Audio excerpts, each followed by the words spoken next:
I like his point about labels. It's basically good scholarship is define your terms.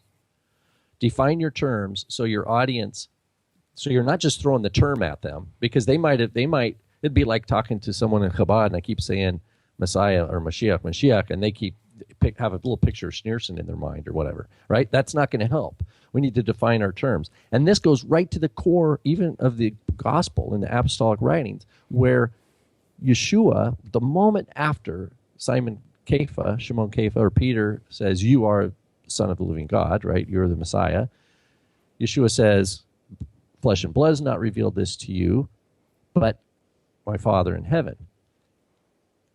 But then Yeshua goes on to tell what was going to happen to the Messiah from Yeshua's perspective of what he knows about who the Messiah is, because he's the Messiah. He's telling Kepha what's going to happen. And what does Kepha do? Kepha says, no, you've got the wrong definition of what Messiah is. Shimon Kepha has a different picture of what Messiah is, and he's exalting that over Yeshua, who's living in right there in front of him. And what does Yeshua says? Get behind me, Satan. You have the things of men in mind. You have the labels and expectations of men in mind. You don't have what God has in mind, the things of God.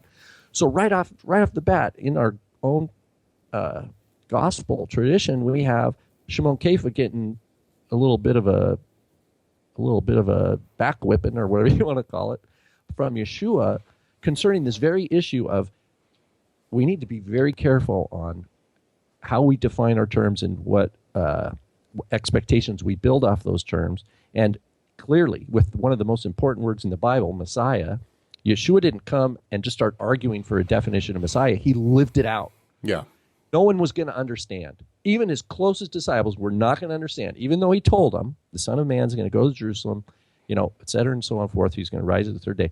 He could tell them that over and over again, even those who was closest to him, and they're not going to get it. They're only going to get it after he lives it out on his own, suffers, dies, rises again, and appears to them. Then they start to get it.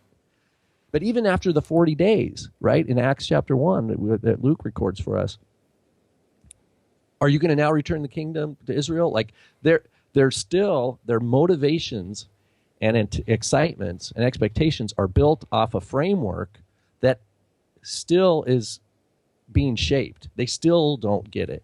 And that's why even we get to Peter's vision, recorded in Acts 10.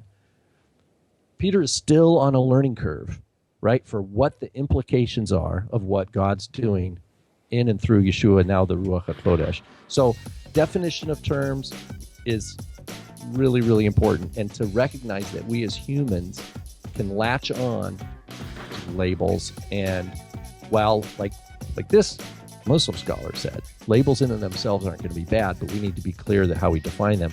But we just need to be vigilant on that area. That's my...